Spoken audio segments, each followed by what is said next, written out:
Of those guys. Well, you know what? I think I want to say this. They should treat the people who attacked the Capitol. And that's a pretty good representation of the state of American politics right. Well, 2024 shapes up to be a bitter rematch. Longtime Republican pollster Frank Luntz is sharing some never-before-seen video from his focus groups, sharing it with Outfront. Take a look. Top condescending was Obama. But I couldn't stand to watch that guy. He just looked down on top of everybody. Trump will get down in the dirt and work with you. So Obama you would want never have done respect. that. You want respect, but you have a president who takes on women, minorities, everything but white And you know what? He males. won the attacks.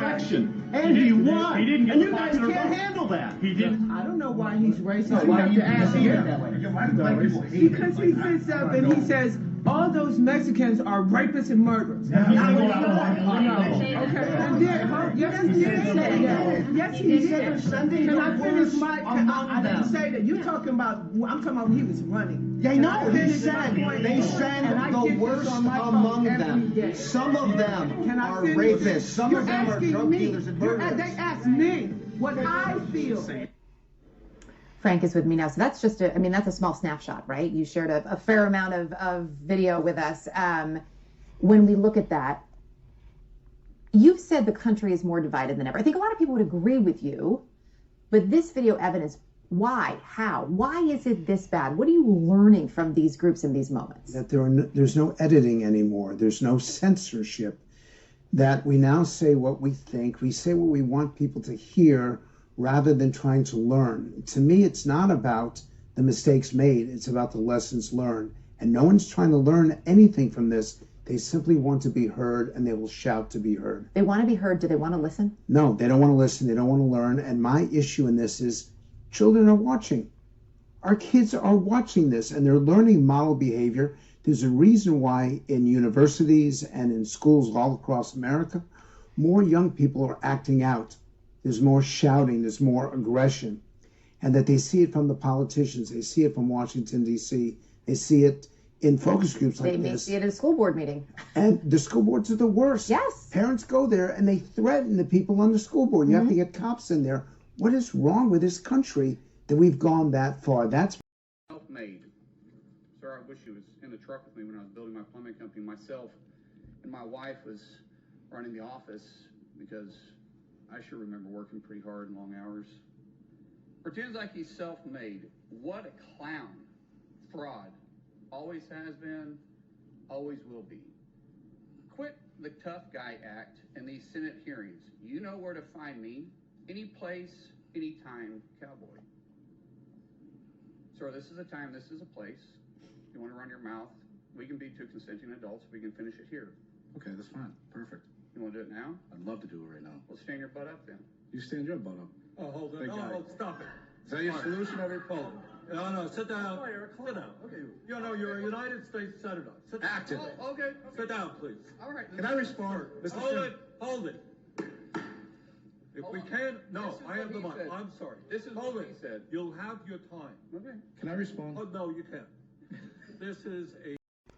I'd like to know if any of the Democrats on this committee are employing Judge Merchan's daughter. Please tell me what that has to do with Merrick Garland. Was she appointed? Oh, Goldman. That's right. He's advising. Okay. He's advising who? Do you know what we're here for? You know we're here about AC. I don't think you know what you're here for. Well, you the one talking about. I think your fake eyelashes are messing up. No, ain't nothing. Hold on. Listen. Order, Mr. Chairman. That's beneath even order. your Engage order of your committee. Order. Please. There's a point of order. We have a point of order. Mr. Lynch, state your point. Mr. Chairman, I would just like to ask the parliamentarians if your conduct here in raising money in connection with this hearing is referable to the Ethics Committee within this hearing. Is a motion in order to refer your conduct and your abuse of... It's not a point of order. Mr. I do have a point of order, and I would like to move to take down Ms. Green's words. That is absolutely unacceptable. How dare you attack the physical appearance of another person? Are your feelings hurt? Her words down. Aw. Oh, girl, baby girl. Oh, really? Don't even play. Baby girl? We are gonna move and we're gonna take your words down. I second that motion. Ms. Green, do you wish to strike your words? I have 4 minutes and 21 seconds to speak. I think we have to do the motion first, and then unless there's another motion, then you'll be recognized again. But I believe there's another motion coming. So, you agree to strike your words? Yeah. Okay. Ms. Green agrees to strike her words. I believe she Chair apologized. No. Perry, okay, hold on. Then after Mr. Perry's, you'll be recognized. Then Ms. Green. I'm not apologizing. Well, then Okay, you're not reserve the right to striking your object. words. I am not apologizing. Now let's go. Come on, guys. Why don't you debate me? Mr. Chairman, the pretty minority. self-evident. You're not. Yeah, you're not. You don't have enough You're out of order. intelligence. Chair recognizes Mr. Perry. Okay, move to strike the. I'd like to I move to strike strike the those lady's words as words. well. I move to strike the lady's well. words again. Ms. Green, do you agree to unanimous consent to strike your words? I repeat again for the second time. Yes, I'll strike right. my words, but I'm not apologizing. Without objection. So, Ms. Green asked unanimous consent to strike her words. Mr. Raskin objected. I'm going to recognize Mr. Raskin for his objection. No, we're not counting against Ms. Green. Has 4 minutes and 21 seconds left. This will not count against her time. Thank you, Mr. Chairman. I reserve the right to object because the understanding of the minority is that the gentlelady from Georgia would move to take her words down and strike her words and to offer a sincere apology for having engaged in personalities against another member, offending her personal appearance and insulting her. We don't do that in this committee. And I think the major problem was that we allowed pornography in this committee, and we've gone down a bad road. But in any event, we should not allow face-to-face ad hominem insults. It's totally contrary to the rules of the House of Representatives. And I would ask Ms. Green if she would just make the apology. It's not that complicated. We don't want to get into face-to-face insults. You will never get an apology out of me. I don't owe you Then I one. object. Then I object, Mr. Chairman. Mr. Raskins objects. I think we don't want to see a complete dissent of our committee.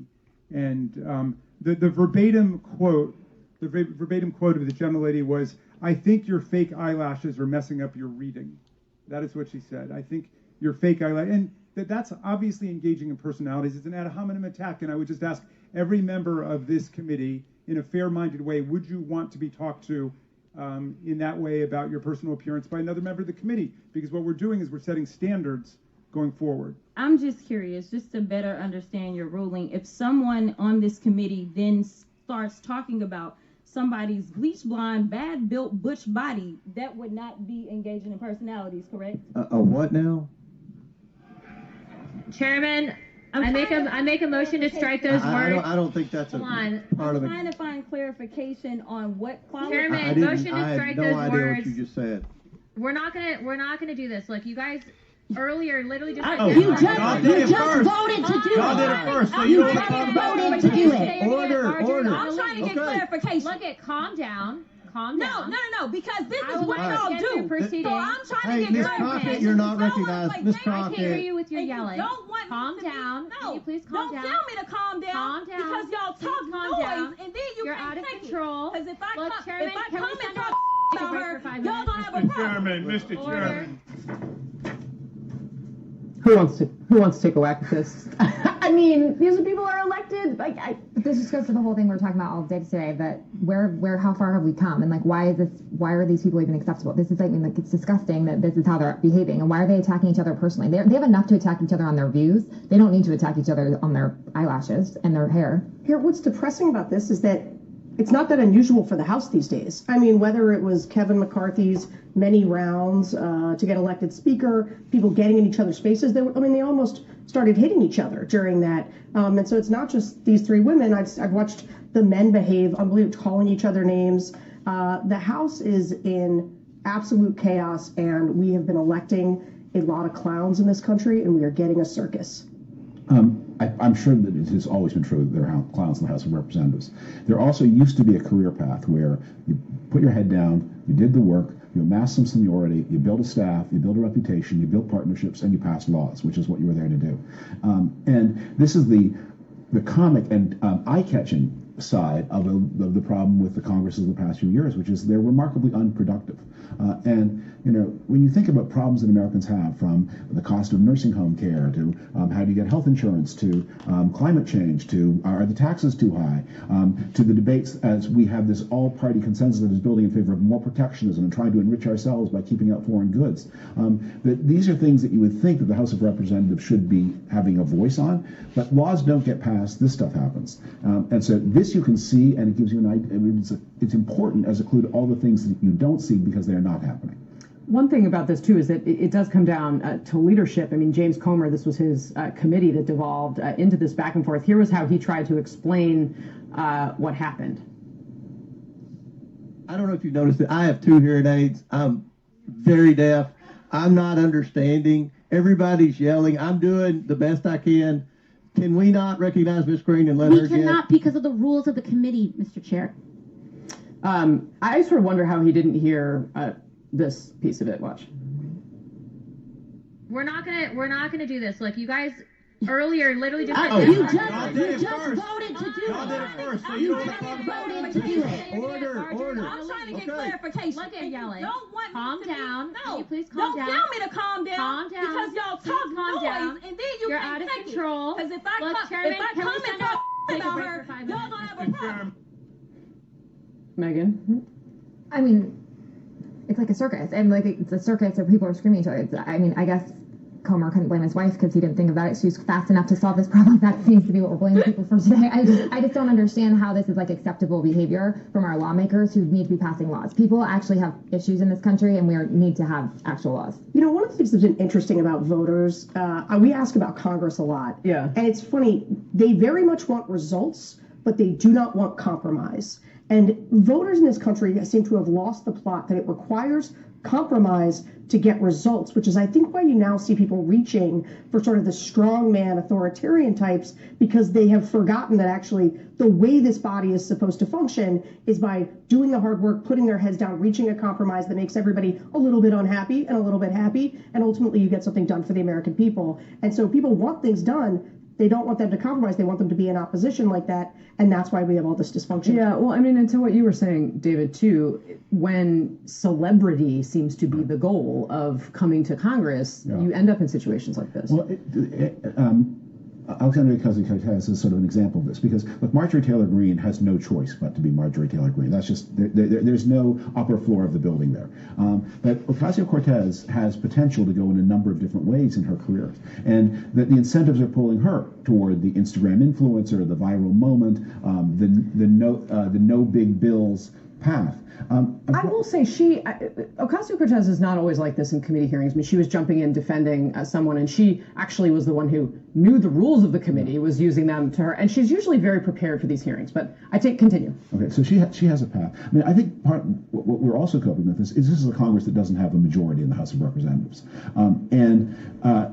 the inhibitions, what might happen under a different political culture is the speaker would put together a working majority, half of his party, a third of the other party, and build a majority from the center out. But that is completely prohibited by the culture of the modern House of Representatives. That's how actually things were often done in the past, especially in the 50s and 60s when partisanship was a little more blurry. You would have this functioning coalition of the center of moderate Democrat, usually with a Democratic speaker, or in those days always with a Democratic speaker, but putting some of the Democratic members out to the margins, putting many of the Republican members out to the margins. But our political culture doesn't allow that middle out coalition anymore. It does not.